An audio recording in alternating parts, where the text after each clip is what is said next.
آج میں نے آپ سے خدمت میں ایک اپیل کرنی ہے، وہ یہ ہے کہ ہم نے نا آج اس جمعے میں عہد کرنا ہے کہ ہم نے جھوٹ نہیں بولنا۔ ایک دفعہ ہم نے بچے سے کہا تھا، مجبور تھے، شاید بڑے مجبور ہوں گے ہم، کسی صاحب نے نا بڑی مجبوری میں ایک دن اپنے بچے سے کہہ دیا، وہ باہر آیا تھا بندہ پیسے لینے، اس کا قرض دینا تھا، تنگ دستی تھی، مجبوری تھی، تو اس نے کہا بیٹا ادھر آ، اسے جا کے کہا ابو گھر نہیں۔ آپ نے ایک دفعہ کہا، پھر آپ ساری زندگی روئیں گے کہ پتر میرے ساتھ تو سچ بولا کرنا، لیکن وہ نہیں بولے گا۔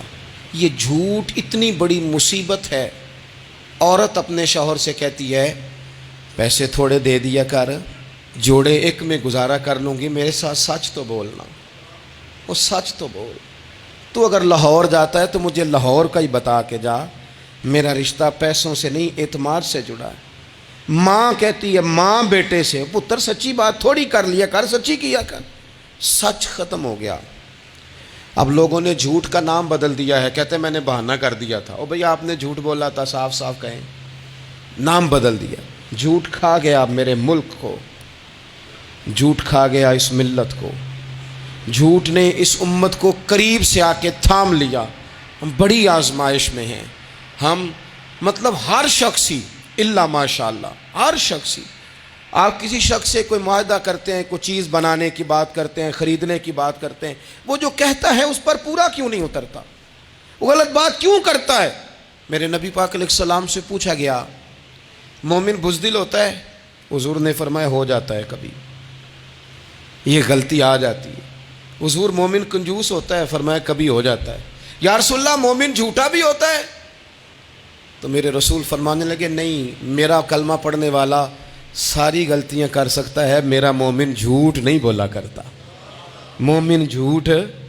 ابو سفیان کو کیسر روم نے، ہرقل نے اپنے دربار میں کھڑا کر کے کہا، ابو سفیان ابھی کلمہ نہیں پڑھتے تھے، تمہارا کوئی رشتہ ہے نبی پاک سے جنہوں نے مجھے بھی خط لکھا ہے کہ مسلمان ہو جاؤ؟ کہنے لگے ہاں میں چچا ہوں رشتے میں۔ کہا وہ کیسے ہیں پیغمبر؟ تو ابو سفیان کہتے ہیں چونکہ میں مخالف تھا، میں نے وہ ساری باتیں کی جو ہم ان کے خلاف کرتے تھے۔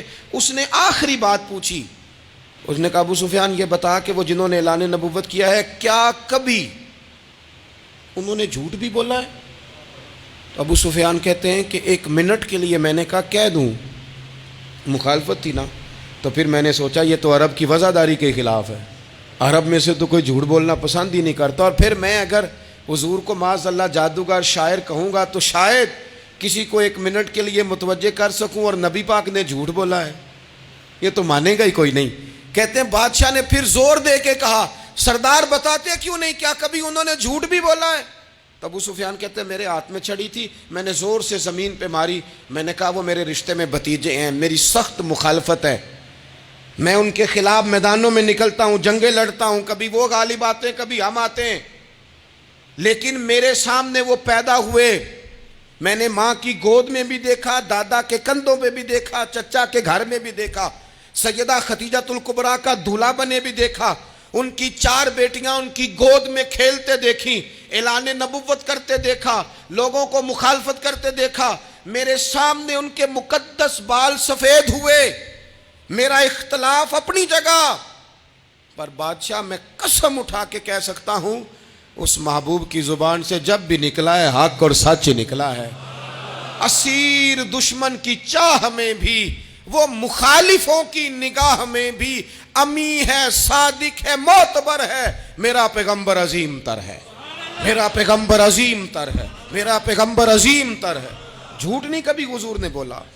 کہتے میں نے جواب دیا تو سناٹا چھا گیا سارے دربار میں، کتنے اس نے سوال پوچھے، گھنٹوں بات ہو، سناٹا چھا گیا، اور پھر بادشاہ نے اپنا پرنا اٹھایا، چادر اٹھائی، کندھے پہ رکھی اور جانے لگا، تو میں نے پیچھے سے پلٹ کے کہا بادشاہ اتنے تو نے سوال کیے، اتنے میں نے جواب دیے، رزلٹ کا بھی تو اعلان کرنا، نتیجہ بھی تو دینا، کیا نکلا؟